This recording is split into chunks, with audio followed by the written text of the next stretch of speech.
Aguarela. Sombras e cores complementares.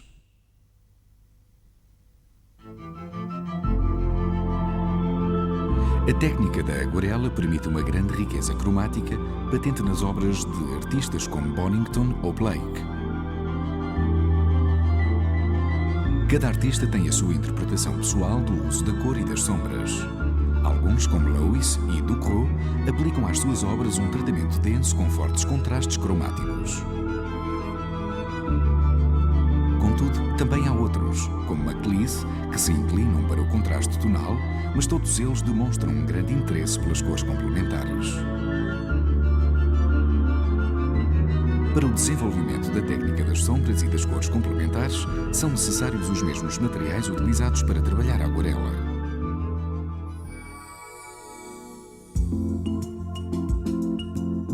A partir do estudo comparativo de duas jarras de tamanhos diferentes, poderemos apreciar as diferenças de modelagem com duas técnicas distintas.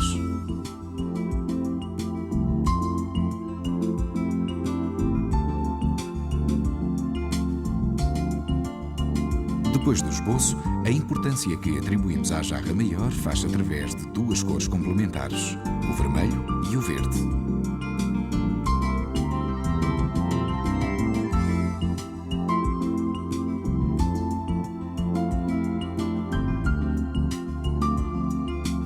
As cores fundem-se na sua zona de interseção.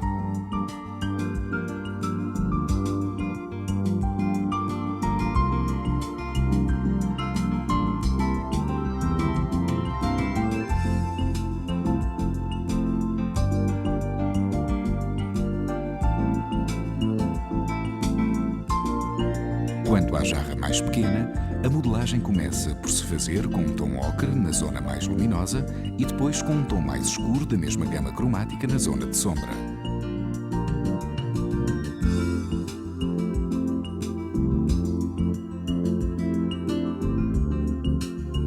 Agora, se observarmos as duas jarras, veremos que a da direita apresenta uma grande transparência, ao passo que a da esquerda mantém uma certa opacidade.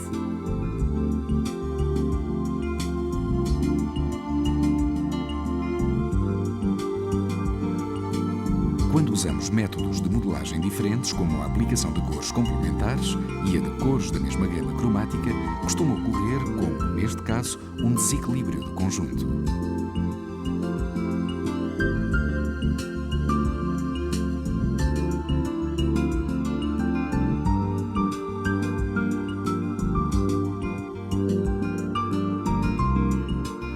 Para reduzirmos o equilíbrio cromático entre as modelagens, aplicamos o pincel limpo e previamente umedecido para abrir um reflexo na zona mais escura da jarra da esquerda.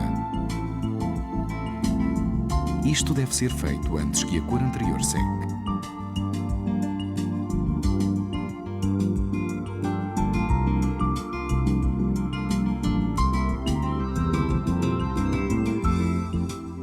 Com a aplicação desta abertura de claros em cores da mesma gama cromática, compensamos a sua exagerada opacidade e reduzimos o contraste entre as modelagens.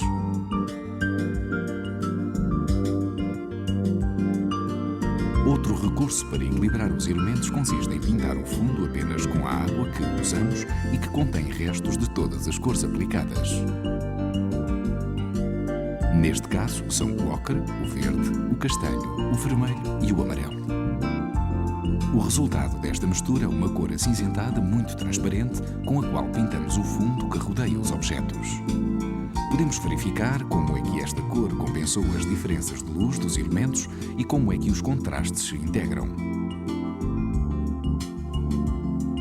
Com o desenho de uma pera, iniciamos um trabalho sobre um suporte úmido para praticarmos a fusão das cores no papel.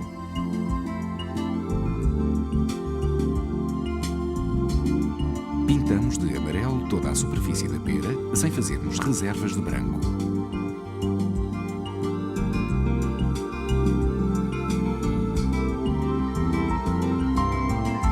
Antes que o amarelo do fundo seque, fazemos a primeira valorização com um verde muito aguado.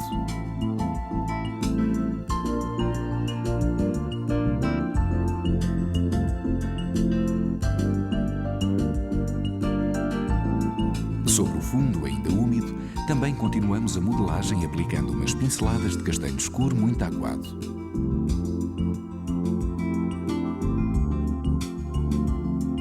Depois de toda a tinta estar bem seca, pintamos com uma mistura de carmim e verde as sombras da pera, a fim de lhe conferirmos uma sensação de volume. Assim, podemos ver como é que os tons se integram na perfeição.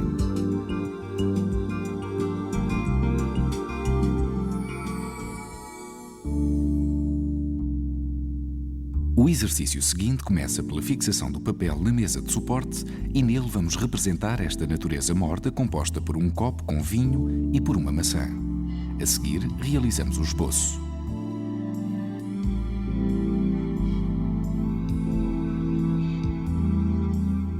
Através deste exercício de uma certa complexidade, iremos captar o forte efeito visual das cores complementares e o interessante jogo de contrastes que elas permitem.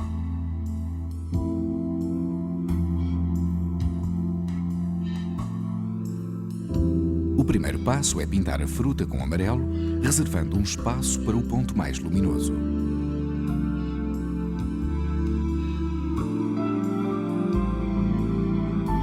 Sobre esta cor, e enquanto está úmida, passamos um primeiro tom de verde misturado com o mesmo amarelo.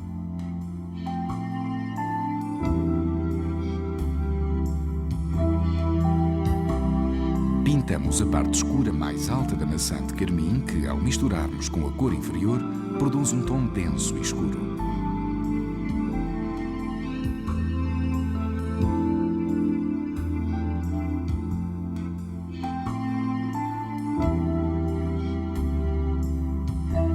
A seguir, começamos a pintar o copo, o que é um pouco mais complexo devido à sua forma cilíndrica.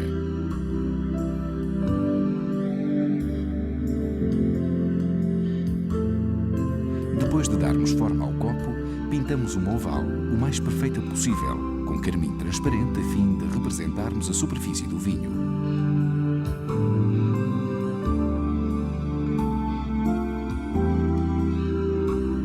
Pintamos o vinho com traços verticais de um vermelho mais intenso, reservando espaços para os reflexos. No lado esquerdo do copo de vinho acrescentamos azul ao carmim. Como podemos ver, as duas cores complementares que intervêm nos elementos da natureza morta equilibram os contrastes dos tons.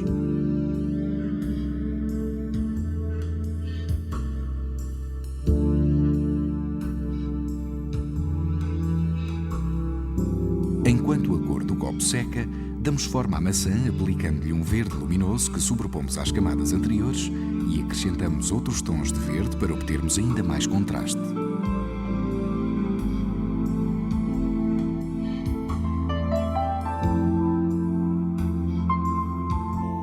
No passo seguinte, sobre o vinho do copo, já seco, sobrepomos uma segunda camada da mesma cor e assim obtemos um tom mais escuro.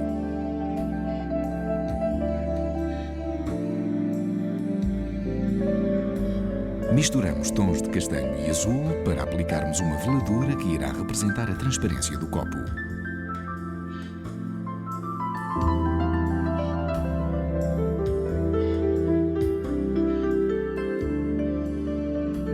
Acabamos de dar forma às sombras do copo com uns contrastes suaves de azul.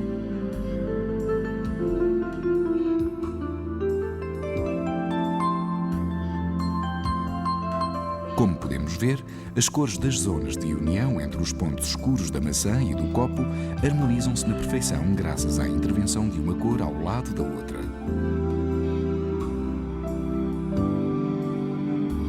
Quando toda a tinta estiver seca, preparamos uma veladura de azul cobalto para resolver a tonalidade definitiva do vinho no copo.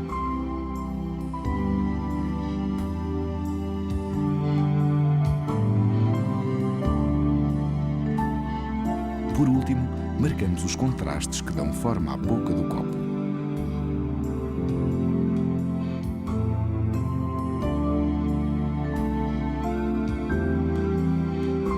Este exercício foi muito importante para o estudo dos reflexos recíprocos entre as cores complementares e também para o trabalho de cada uma das formas da natureza morta.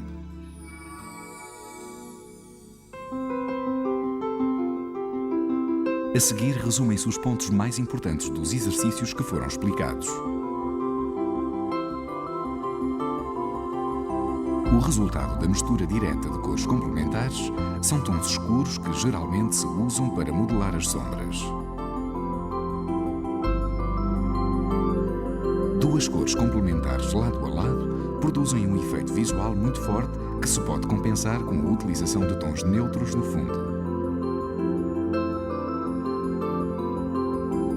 O recurso às cores complementares confere vivacidade e luminosidade à composição.